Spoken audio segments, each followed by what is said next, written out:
नमस्कार दोस्तों, हमारी आज की कहानी का नाम है झूठे बंधन।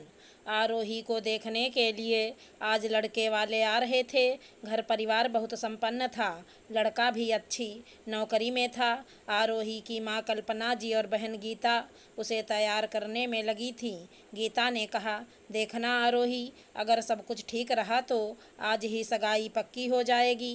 कल्पना जी भी खुशी से बोली, अगर बात पक्की हो गई तो मैं आज ही लड़के को अंगूठी पहनाकर शगुन कर दूंगी। आरोही भी भविष्य के सपने सजाए मुस्कुरा रही थी। थोड़ी ही देर में लड़के वाले आ गए। सभी को आरोही बहुत पसंद भी आई। लड़के का नाम अरुण था। अरुण की माँ शोभा जी तो आरोही से ही बातें करने में लगी थी। थोड़ी देर में ही सगाई की बातें भी शुरू हो गईं। आरोही का पूरा परिवार बहुत खुश था। कल्पना जी ने आवाज़ दी, अरे गीता बिटिया, मिठाई ले आओ, बात पक्की हो गई है, सबका मुंह मीठा करवाओ। गीता मिठाई लेकर आ गई। तभी शोभा जी ने चश्मा नीचा कर गीता को देखा और पूछा, ये कौन है बहन जी? कल्पना जी ने खुशी से बताया, ये मेरी बड़ी बेटी है, कॉलेज में लेक्चरार है। शोभा जी ने जायजा लेते हुए पूछा, तो फिर आप लोगों ने बड़ी बेटी की शादी पहले क्यों नहीं की? कल्पना जी ने थोड़ा संकोच से कहा, वो गीता की शादी तो हुई थी लेकिन तलाक हो गया 2 साल पहले। शोभा जी बड़े ऊंचे सुर में बोली, तलाक? ये भी होता है आपके घर में? उन्होंने अपना लहजा बदलते हुए अपने बेटे से कहा, अरुण बेटा देख, पापा और अंकल गार्डन में होंगे, कह दे बहुत देर हो गई, अब चलते हैं। मिलना मिलाना तो चलता ही रहेगा। कल्पना जी ने उन्हें बहुत रोकने का प्रयास किया और तोहफे भी देने चाहे, लेकिन वो रुके नहीं, ना ही तोहफे लिए। शोभा जी ने ये कहा कि हम 1-2 दिन में बता देंगे कि हमारे क्या विचार हैं, आप चिंता ना करिए। घर आने पर जब अरुण के पिताजी ने यूं अचानक चले आने की वजह पूछी तो शोभा जी बिफर पड़ी, अरे हमारा इकलौता बेटा है, उसके लिए ऐसी लड़की, ऐसा परिवार, ना बाबा ना, मैं नहीं करूंगी ऐसे परिवार में अपने बेटे की शादी, जहां पहले ही एक बेटी तलाक लिए बैठी है, आज एक ने लिया है, कल दूसरी भी वैसी ही निकली तो हम क्या करेंगे? समाज थूकेगा हम पर, पता नहीं क्या संस्कार दिए होंगे लड़की को। मेरी तरफ से तो ना है। सभी खामोश रहे कुछ देर, फिर अरुण चुपचाप कमरे में चला गया। करीब 1 सप्ताह के बाद रविवार का दिन था। शोभा जी और अरुण के पापा सोफे पे बैठे चाय पी रहे थे। अरुण भी अपने किसी काम में लैपटॉप पर व्यस्त था। तभी शोभा जी के फ़ोन की घंटी बजी।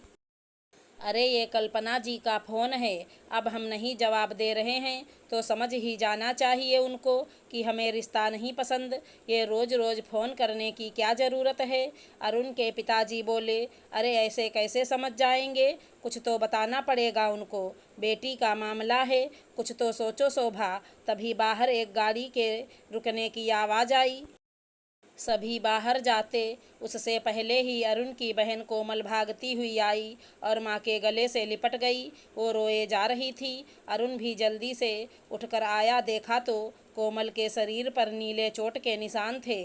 आंख भी सूजी हुई और काली पड़ चुकी थी। कोमल बस एक ही रट लगाए थी, मुझे उस हैवान के पास नहीं जाना, वो लोग मुझे मार डालेंगे, मम्मी पापा मुझे बचा लो।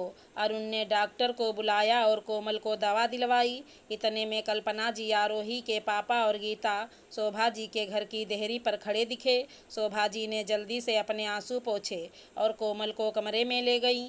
अरुण ने उन्हें अंदर बुलाया। कोई कुछ कहता उससे पहले ही गीता ने सबसे कहा, अगर मेरी वजह से मेरी बहन से रिश्ता तोड़ रहे हैं तो ऐसा मत कीजिए।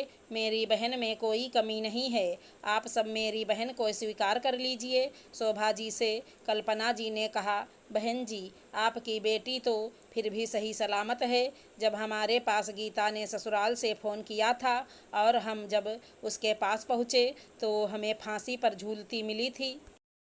अगर हमें 1 मिनट भी देर हो जाती तो हम इसे खो देते। हमेशा लड़की या उसके संस्कारों की गलती नहीं होती। ये समाज ऐसे लोगों से भरा है जिन्हें किसी दूसरे की औलाद के दुख की परवाह नहीं होती। जब अपनी संतान होती है और जरा सी ठोकर भी लग जाए तो माँ बाप का कलेजा मुँह को आ जाता है।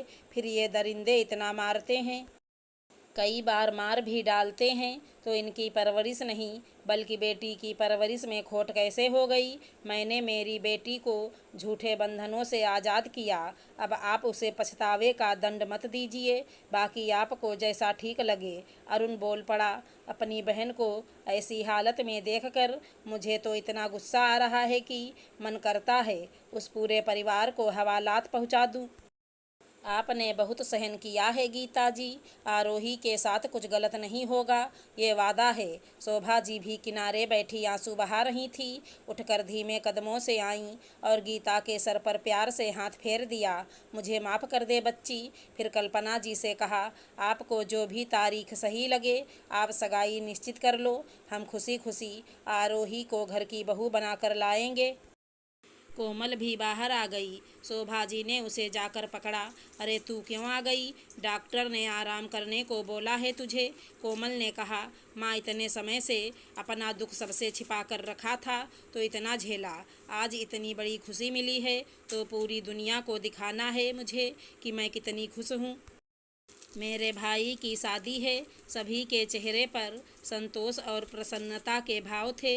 अगर हमारी कहानी पसंद आई हो तो चैनल को लाइक शेयर सब्सक्राइब करें। राधे राधे दोस्तों।